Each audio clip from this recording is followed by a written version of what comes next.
नमस्कार बच्चों, आज के इस वीडियो में कबीरदास के दोहे अध्याय के सभी दोहे तथा उनके भावार्थ और व्याख्या को आसान भाषा में समझेंगे।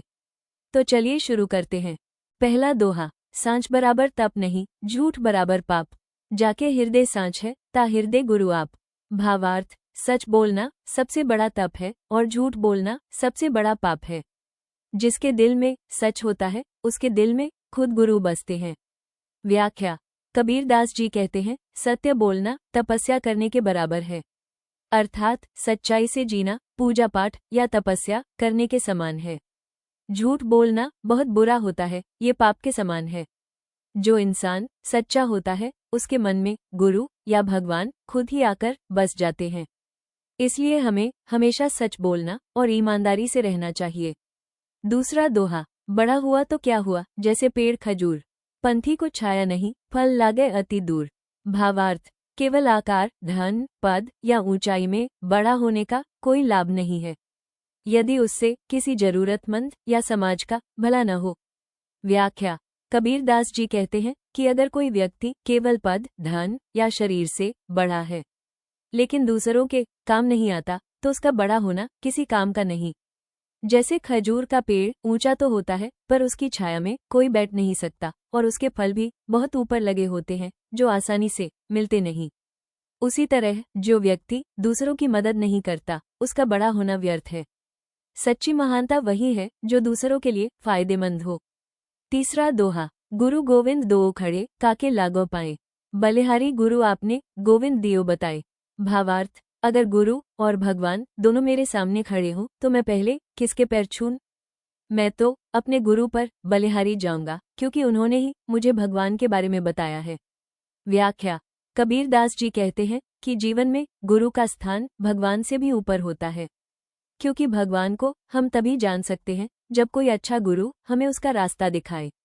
अगर गुरु हमें भगवान का रास्ता नहीं दिखाते तो हमें भगवान का ज्ञान नहीं हो पाता। इसलिए कबीरदास जी कहते हैं कि अगर भगवान और गुरु दोनों एक साथ खड़े हों तो पहले गुरु के चरण छूने चाहिए, क्योंकि वही हमें भगवान तक पहुंचाते हैं। चौथा दोहा। अति का भला न बोलना, अति का भला न चूप, अति का भला न बरसना, अति की भली न धूप। भावार्थ। कबीरदास जी कहते हैं कि बहुत ज्यादा बोलना भी अच्छा नहीं और बहुत ज्यादा चुप रहना भी ठीक नहीं। ज्यादा बारिश नुकसान करती है और बहुत तेज धूप भी कष्ट देती है। इसीलिए हर चीज में संतुलन होना जरूरी है। व्याख्या। कबीरदास जी हमें सिखाते हैं कि किसी भी चीज का ज्यादा होना हानिकारक होता है। अगर कोई बहुत ज्यादा बोलता है तो उसकी बातों का महत्व खत्म हो जाता है। अगर कोई हमेशा चुप रहता है तो वह अपनी बात नहीं कह पाता। वैसे ही ज्यादा बारिश बाढ़ लाती है और ज्यादा धूप गर्मी और परेशानी देती है। इसलिए हमें हर काम में संतुलन रखना चाहिए, न ज्यादा न बहुत कम। पांचवा दोहा। ऐसी बानी बोलिए मन का आपा खोए, औरन को शीतल करे आपो शीतल होए। भावार्थ। कबीरदास जी कहते हैं कि हमें ऐसी मीठी और विनम्र वाणी बोलनी चाहिए जिससे हमारा अहंकार यानी घमंड खत्म हो जाए। ऐसी वाणी दूसरों को शीतलता देती है और बोलने वाले के मन को भी शीतलता और खुशी देती है। व्याख्या। प्रस्तुत दोहे में कबीरदास जी बताते हैं कि शब्दों में बहुत ताकत होती है।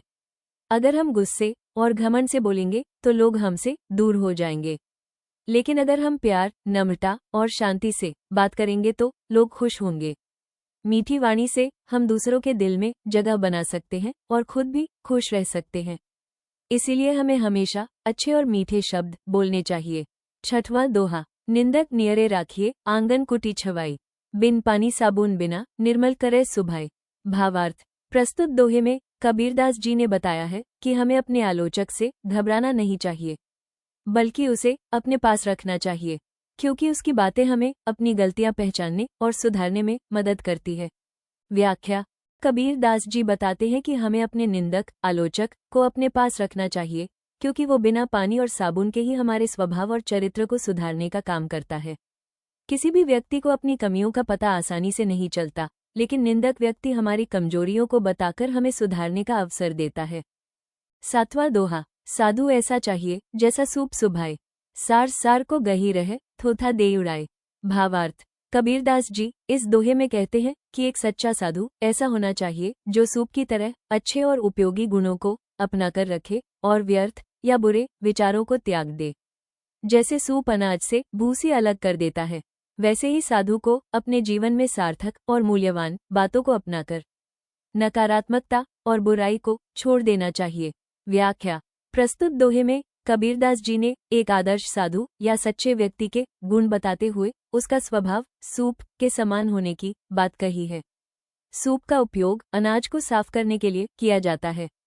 यह अनाज को झटककर केवल अच्छे और उपयोगी दानों को अपने पास रखता है तथा कचरा या भूसी को अलग कर देता है।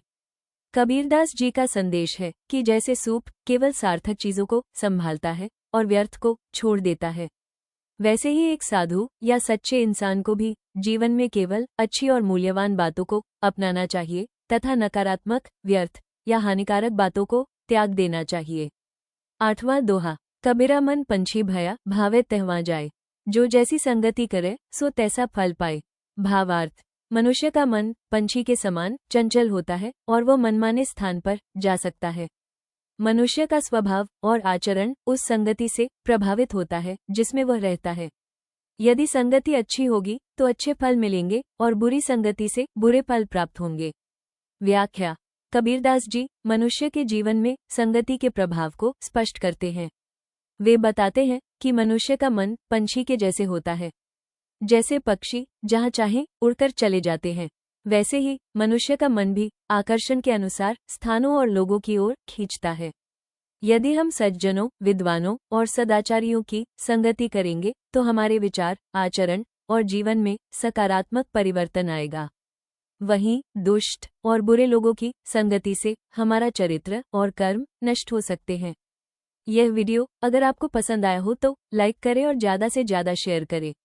अगर चैनल में पहली बार विजिट किया है तो सब्सक्राइब भी कर ले ताकि आपको हमारी सारी वीडियो मिलती रहे। धन्यवाद।